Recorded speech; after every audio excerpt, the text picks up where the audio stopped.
If you had told me 10 years ago that I'd be where I am now, I would have laughed in disbelief. Back then, I was barely getting by, sleeping on a friend's couch and juggling 3 part-time jobs just to keep the lights on. Success didn't just feel out of reach. It seemed like some mythical thing meant for other people. But somehow, through sheer determination and a little luck, I made it. Now, at 35, I own my own company, live in a house that doesn't leak when it rains, and finally enjoy the financial security I once only dreamed about. But here's the catch. No one warns you about. Success changes people, especially those closest to you. Take my brother Tyler, for example. Tyler is 3 years older than me and has always carried himself like he's the family's natural leader, as if being born first gave him that authority. Growing up, he was the golden boy. Charming, athletic, and everyone's favorite. I, on the other hand, was the quiet kid in the background, trying not to attract too much attention. We weren't particularly close, but we weren't enemies either, at least not back then. Things shifted after Dad passed away. Tyler, who always had a knack for taking charge, stepped seamlessly into the role of man of the house. Mom leaned on him heavily, and I think he enjoyed being the one everyone relied on. But when I chose to strike out on my own, hoping for something better than what we had, he didn't take it well. He saw my decision as selfish, like I was abandoning the family. And when I started making real money, he began dropping subtle hints, little remarks about how families stick together and support each other. At first, I dismissed his comments as harmless, but after last night, it's clear they're anything but harmless. It all started with a phone call. Tyler invited me over for dinner at his house. His tone was casual, even friendly, but I knew better. Tyler doesn't do casual. Still, I decided to go, figuring it would be another one of his lectures about responsibility. I'd grin and bear it, make up an excuse to leave early and forget the whole thing. Simple enough. The moment I arrived, I knew this wasn't just a family dinner. It was an ambush. Tyler's wife, Ashley, greeted me with a tight smile and a glass of wine. She's the type of person who can make you feel insignificant without saying a word. The evening started innocuously. Tyler asked about my business, feigning interest while clearly probing for information. I kept my answers vague, not wanting to give him any ammunition. Then, as we started the main course, he dropped the bomb. "Jake, we need to talk about Mum," he said, his voice heavy with false concern. "What about her?" I asked, already bracing myself. "She's struggling," he said, leaning into his performance. "The house needs repairs, and her medical bills are piling up." I frowned. "I just paid for the roof last year, and I'm covering her insurance. What else does she need?" Tyler exchanged a glance with Ashley, who finally chimed in. "It's not just about the bills, Jake. It's about support. Mom's lonely, and, honestly, she shouldn't have to worry about money at her age." "She doesn't," I replied, my patience thinning. "I make sure of that." Ashley gave me a condescending look, like I was too naive to understand. "It's not just about her finances, Jake. It's about the whole family. Families stick together, and right now we're stretched thin." And there it was, the pitch. I leaned back, crossing my arms. "What exactly are you asking for?" Tyler sighed dramatically, like the weight of the world was on his shoulders. "Look, Jake, you've done really well for yourself, and that's great, but Ashley and I, we've been carrying the load for years, helping Mom, managing everything. It's not fair for you to sit back while we struggle." "I'm not sitting back," I shot back sharper than I intended. "I've been supporting Mom financially for years. What more do you want from me?" Ashley jumped in, her voice saccharine sweet.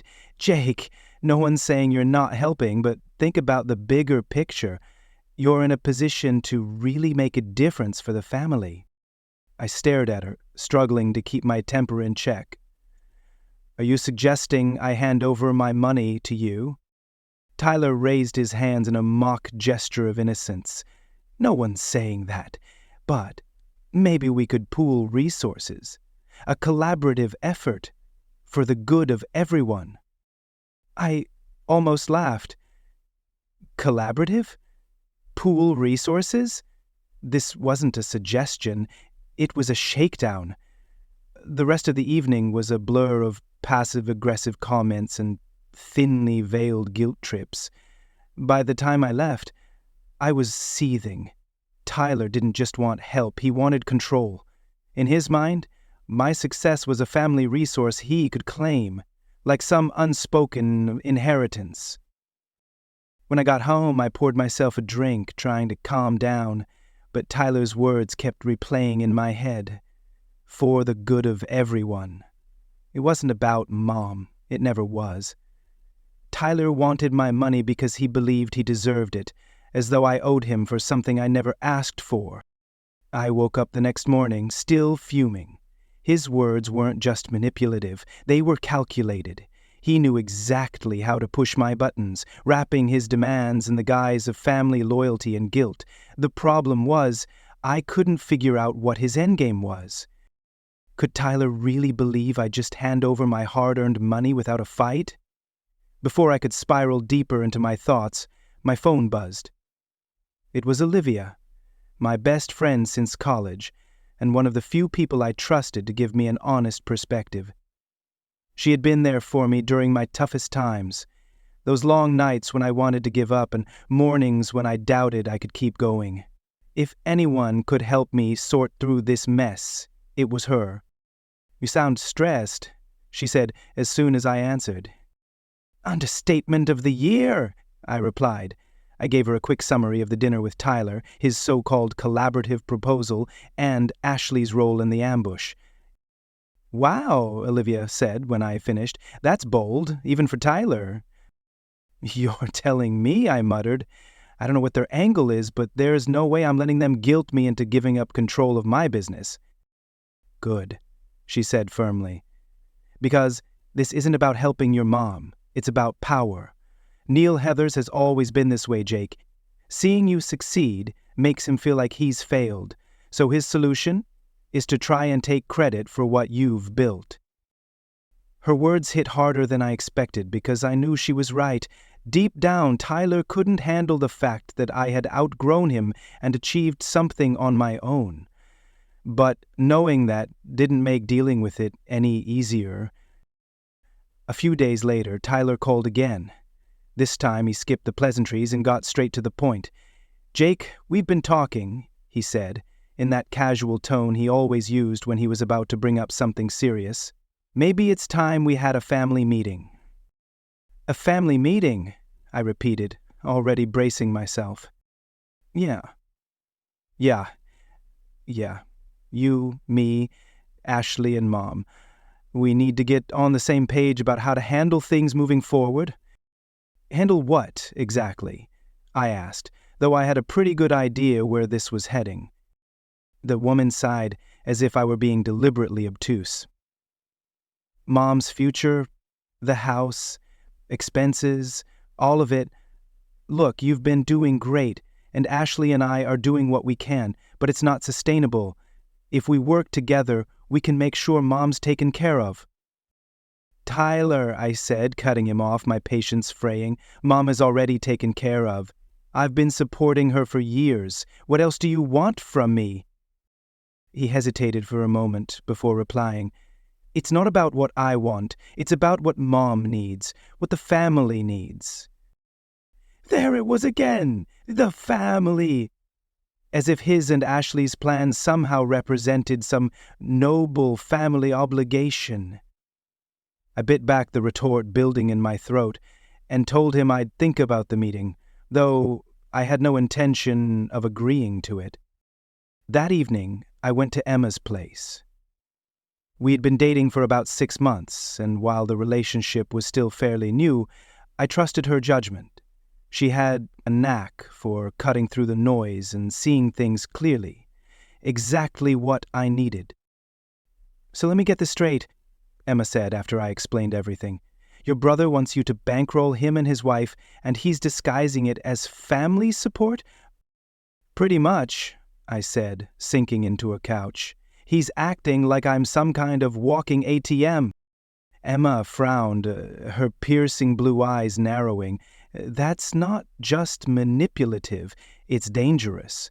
People like that don't stop, Jake. If you give in even a little, they'll take and take until there's nothing left. I don't plan on giving in, I said quickly, but Tyler's relentless. He's not going to drop this. Emma leaned forward, her expression serious. Then you need to figure out what he really wants. Is it money? Control? Both? Whatever it is, he's already laying the groundwork to get it. Her words stayed with me long after I left her apartment. She was right. This wasn't just about Tyler being entitled. He had a strategy, and if I didn't figure it out soon, I'd be left scrambling to catch up. A week later, I got my answer in the form of a phone call from Mom. Her voice was shaky, like she was dreading the conversation ahead. Jake, honey, I need to ask you something, she began hesitantly. Have you talked to Tyler recently about the trust? I froze. What trust? She sighed, and I could practically hear her wringing her hands. Family trust. Your father set it up years ago before he passed. It wasn't much, but it was meant for emergencies. Tyler's been saying maybe we should use it now to help out. I pinched the bridge of my nose, trying to keep my irritation in check. Mom, I've never even heard of a family trust. Why is Tyler bringing this up now? Well, she said, her voice dropping, that he thinks you've been doing so well that maybe we could, combine resources for the family. There it was again, for the family. Mom, I said carefully, be honest with me. Is Tyler pressuring you about this? She hesitated, and in that pause I had my answer. He means well, Jake, she finally said. He just wants to make sure we're all taken care of. I clenched my jaw, anger bubbling just beneath the surface. Tyler wasn't just pressuring me, he was manipulating Mom, too. Worse, he was dragging Dad's legacy into his scheme. That night, I called Olivia. I needed to vent and get some advice. After I laid it all out, she didn't miss words. Jake, she said, you need to get ahead of this. If there's a trust involved, Tyler's probably already scheming to get control of it. You need to find out exactly what's in it and how it's managed. How do I do that? I asked. Talk to a lawyer, she said without hesitation, someone who knows how to handle family disputes. And whatever you do, don't agree to anything Tyler suggests until you have all the facts. She was right, and I knew it. If Tyler wanted a fight, I needed to be ready. The next day, I called Sophie, a lawyer I'd worked with in the early days of my business. She was sharp, no nonsense, and exactly the person I needed on my side. After explaining the situation, she nodded thoughtfully. If there's a trust involved, the first step is figuring out how it's structured, who manages it, what the terms are. Once we know that, we can determine what Tyler's trying to do. And if he's trying to take control of it? I asked. Her expression hardened. Then we make sure he doesn't. For the first time in weeks, I felt a glimmer of hope. Tyler might think he had the upper hand, but he didn't know who he was dealing with. Sophie didn't waste any time. Within a few days, she obtained the trust documents. What she uncovered didn't surprise me, but it still turned my stomach. The trust was created by your father about 15 years ago, Sophie explained during our meeting. It's relatively modest, probably less than $220,000 now, considering investments and withdrawals over the years. Your mother is the trustee, but Tyler seems to be maneuvering to make himself a co-trustee. Co-trustee? I repeated, my fist clenching in anger. What does that mean for me? I asked, my frustration barely contained. It means Tyler could gain substantial sway over how the trust is used, Sophie stated plainly. He wouldn't have full authority, but he'd be in a position to pressure your mom into decisions. I exhaled sharply, running a hand through my hair. Let me guess. He's already started. Sophie nodded. If I had to make an educated guess, he's banking on the fact that you were unaware of the trust's existence. He's framing this as a family solution, but his real goal is likely to position himself to claim the money. This is unbelievable, I muttered. How do we stop him? Sophie offered a confident smile. Leave that to me, but you'll need to stay ahead of Tyler. He's probably already planning his next step. Her warning proved accurate. A few days later, I received a panicked call from Mom. Jake, I didn't know what else to do, she said, her voice trembling. Tyler came over earlier, and he brought a lawyer with him. My stomach dropped. A lawyer? For what? Said it was just to make the trust more efficient, she explained, her tone uncertain. I think that's how he put it, but I didn't sign anything, I swear. Good, I replied firmly, my mind racing. Don't sign anything without talking to me first. Understand? I won't, she promised, though I could hear the strain in her voice. But Jake, he seemed so sure of himself, like it was for my own good. Of course he did. Tyler's charm had always been his most dangerous weapon, convincing people to go along with his schemes before they realized what they'd agreed to. But this time, I wasn't going to let him win. That evening, I met with Olivia and Emma to go over the situation. Emma had been digging into Ashley's background, and what she uncovered only made things worse. Ashley has a history of this kind of behavior, Emma said, sliding her laptop across the table. Before she married Tyler, she was involved in a nasty legal battle with her ex. He accused her of manipulating him into giving her control over his assets, then draining his accounts before filing for divorce. Jesus, I muttered, staring at the screen. Does Tyler know about this? Emma shrugged. Maybe, maybe not. Either way, it's clear she's the brains behind this operation. Olivia leaned forward, her expression serious. So, what's the plan? Because if Tyler's already involving lawyers, you need to hit back hard. I'm working with Sophie, I said. She's looking into ways to block Tyler from gaining control of the trust, but I need to figure out how far he's willing to go. Emma fixed me with a pointed look. He's already crossed one line by bringing in a lawyer.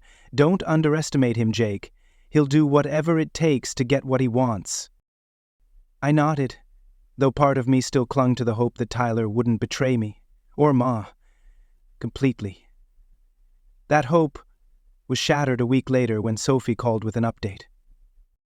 Jake, I just got word from Tyler's lawyer, she said, her tone clipped. They're filing a petition to remove your mother as the sole trustee. What? I nearly shouted.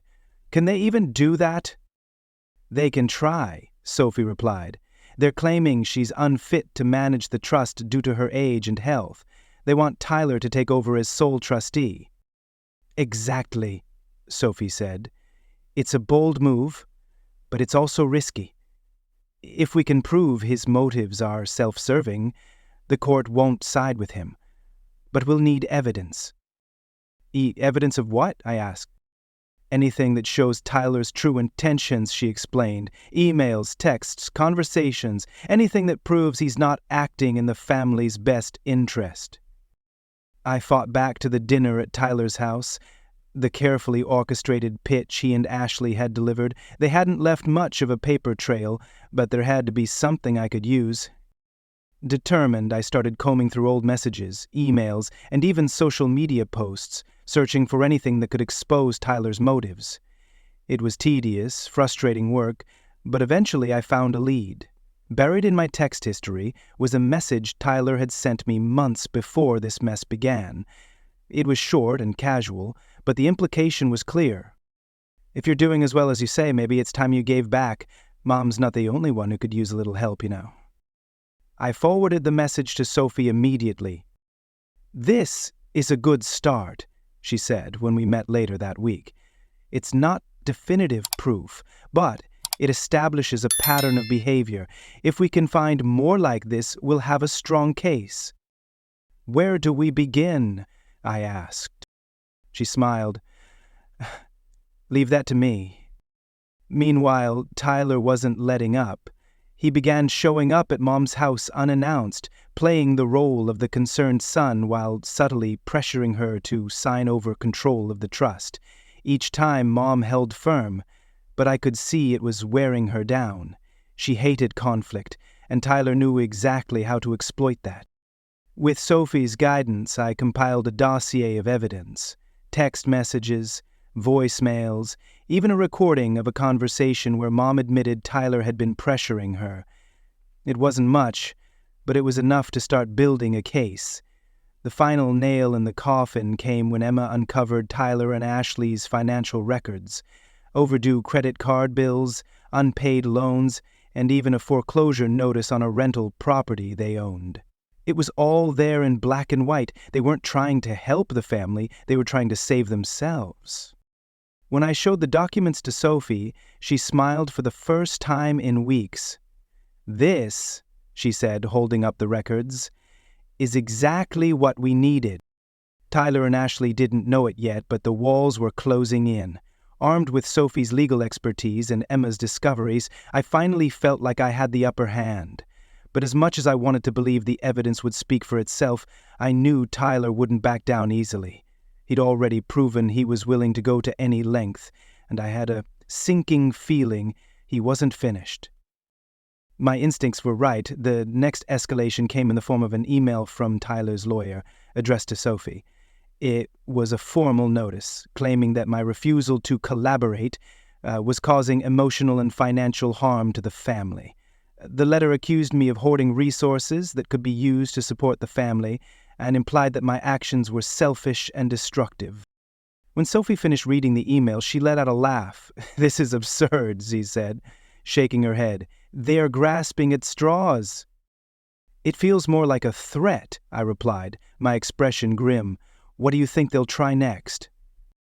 Sophie's smile faded as her tone turned serious. "If I had to guess, they're gearing up for a lawsuit. Something over the top, like accusing you of mismanaging your support for your mom, or breaking some imaginary family agreement." I stared at her, a mix of anger and disbelief on my face. "But there is no family agreement. I've been helping Mom out of my own pocket with no conditions." "Exactly," Sophie said, nodding. "Which is why their case wouldn't hold up in court. But they're not aiming for a legal victory. They're trying to scare you into giving in before it gets that far." Well, Tyler was in for a rude surprise. If he thought intimidation would work, he didn't know me as well as he believed. While Sophie focused on crafting a counter-strategy, I decided it was time to confront Tyler directly. I couldn't keep sitting back while he and Ashley schemed behind the scenes. He needed to know I wasn't going to let him take anything from me. I called him late one evening, catching him off guard. He answered after a few rings, his voice dripping with feigned concern. "Jake, hey, I've been meaning to call you." "Cut the nonsense, Tyler," I interrupted, my tone icy. "I know exactly what you're doing, and it's not going to work." There was a moment of silence before he replied, his voice carefully neutral. "I don't know what you're talking about." "Don't play dumb," I snapped. "The trust, the lawsuit, the lies you've been telling Mom, it's over. I have all the proof I need to expose you and Ashley for what you're really after." For a brief moment, his facade cracked. I heard a sharp intake of breath before his tone shifted. "Jake, this isn't about me. It's about the family. If you'd stop being so stubborn, we could sort this out without all the drama." Without drama?" I repeated, my voice rising. "You're the one dragging lawyers into this, trying to push Mom out of her own trust, accusing me of, what was it, emotional harm? You don't want resolution, you want control?" Tyler's silence was telling. "Here's the deal," I continued, my anger boiling over. "Back off now, or I'll make sure everyone knows what you and Ashley have been up to. You won't just lose the trust. You'll lose the last shred of respect Mom has for you." You think you're better than me, don't you? Tyler hissed, his tone venomous. Just because you've made some money, you think you can lord it over the rest of us. But guess what, Jake? Family doesn't work that way. You don't get to walk away from your responsibilities. Family doesn't work like this either, I shot back, and I'm done letting you call the shots. I hung up before he could respond, my hands trembling with adrenaline. The confrontation hadn't resolved anything, but it felt good to finally stand up to him. The next few weeks were a whirlwind of legal maneuvers and tense conversations. Sophie filed a motion to block Tyler's attempts to take over the trust, citing his financial instability and history of manipulation. Meanwhile, Emma continued her investigation into Ashley's past, uncovering even more of her shady behavior. Piece by piece, the puzzle was coming together, but I couldn't shake the feeling that Tyler had another move planned. I was right. One Saturday afternoon, I received a call from Mom. Her voice trembled, on the verge of tears. "Jake, you need to come over," she said. "Now." My heart sank. "What's wrong?" "It's Tyler," she whispered. "He's saying awful things, trying to turn me against you." I didn't need to hear more. I grabbed my keys and was out the door in minutes, my mind racing with possibilities.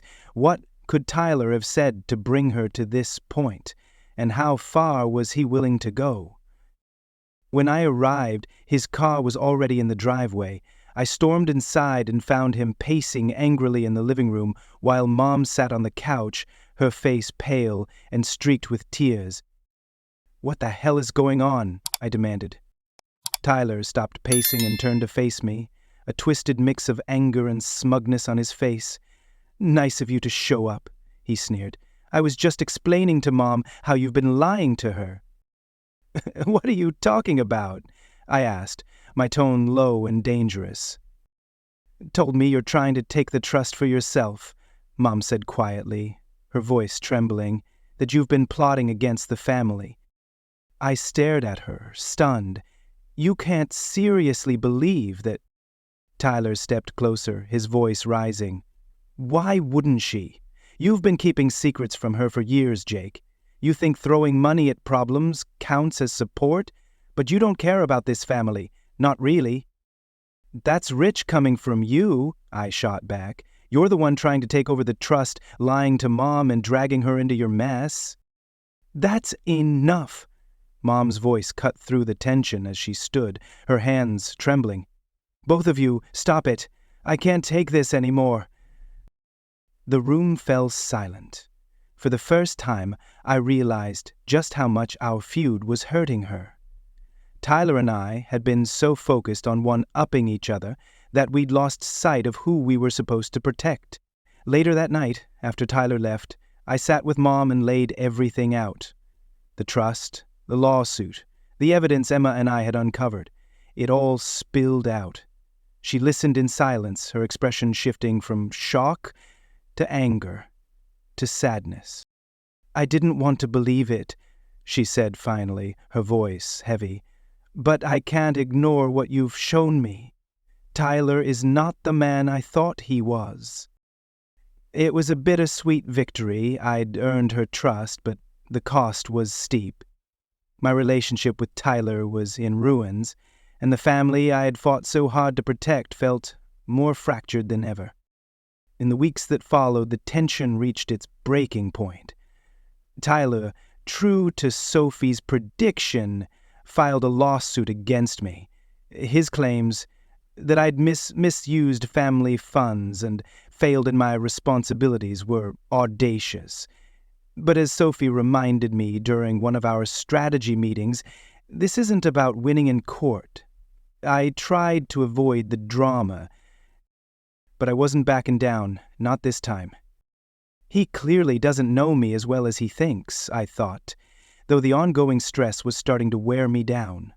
Fighting Tyler wasn't just a legal issue, it had become deeply personal. Every passing day felt like another burden pressing on my shoulders. Still, as much as I wanted this to end, I refused to cave in. Tyler's long-standing pattern of manipulation had gone unchecked for far too long, and I wasn't about to let him play the victim while scheming to take what wasn't his.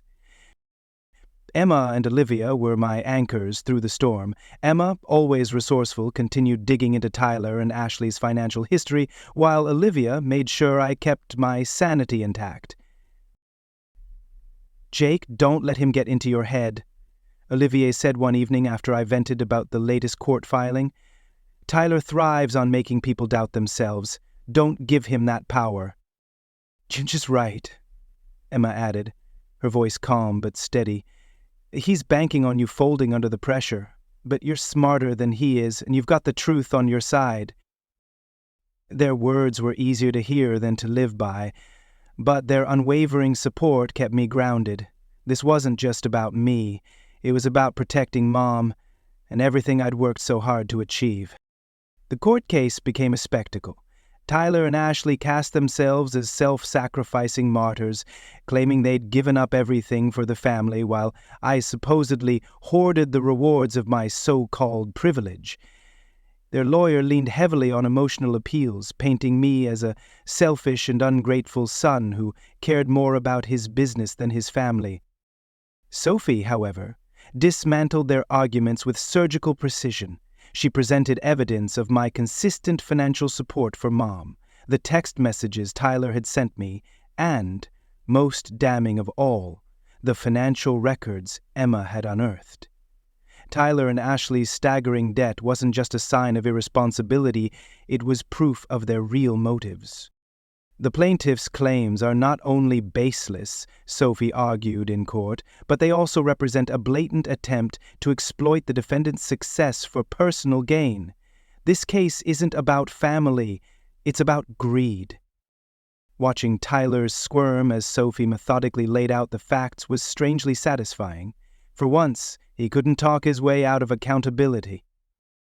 The real turning point, however, came when Mom took the stand. Her testimony was raw and heartfelt, a sharp contrast to Tyler's carefully calculated performance.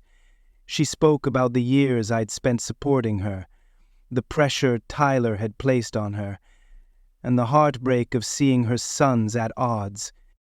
"Jake has always been there for me," she said, her voice steady despite the tears in her eyes. "He's done more for this family than anyone else and has never asked for anything in return. I can't stand by and let him be punished for that." Her words left no room for doubt about where she stood. Tyler's case was falling apart, and he knew it. The final blow came when Sophie presented the evidence of Tyler and Ashley's deceit, emails, text messages, and even a recording Emma had uncovered of Ashley bragging about her plan to gain control of the trust. It painted a damning picture of their manipulation. By the time the judge delivered the verdict, it was clear who the real villains were. The case was dismissed, and Tyler's petition to take over the trust was denied. To top it off, the court ordered Tyler and Ashley to cover my legal fees, a small but deeply satisfying victory. The aftermath was bittersweet. Tyler and Ashley withdrew into silence, their reputations in tatters. Mom, while relieved, was heartbroken by what had unfolded. She asked me several times if reconciliation with Tyler was possible, but I couldn't give her the answer she wanted. "Maybe someday," I said, though deep down I wasn't sure I believed it. Tyler had crossed too many lines, and the damage felt irreparable. Emma and Olivia encouraged me to focus on moving forward. Slowly but surely, I started to rebuild. My relationship with Mom grew stronger, built on a foundation of newfound honesty and mutual respect. And while I mourned the loss of my brother, I refused to let his betrayal define me. The experience taught me a painful but invaluable lesson. Family isn't just about blood, it's about trust. Tyler had seen my success as something he was entitled to, but success isn't handed down like an inheritance. It's earned, and no one has the right to take it from you. One evening, as I stood in my office, gazing out at the city skyline, I felt a sense of peace I hadn't experienced in months. The battle was finally over. The scars would take time to heal, but I knew I'd made the right choice. Some people will always see you as their safety net, their golden ticket, their solution to their own mistakes. But that doesn't mean you're obligated to carry their burdens. Sometimes, the best way to protect yourself and those who truly matter is to let go. And that's exactly what I did.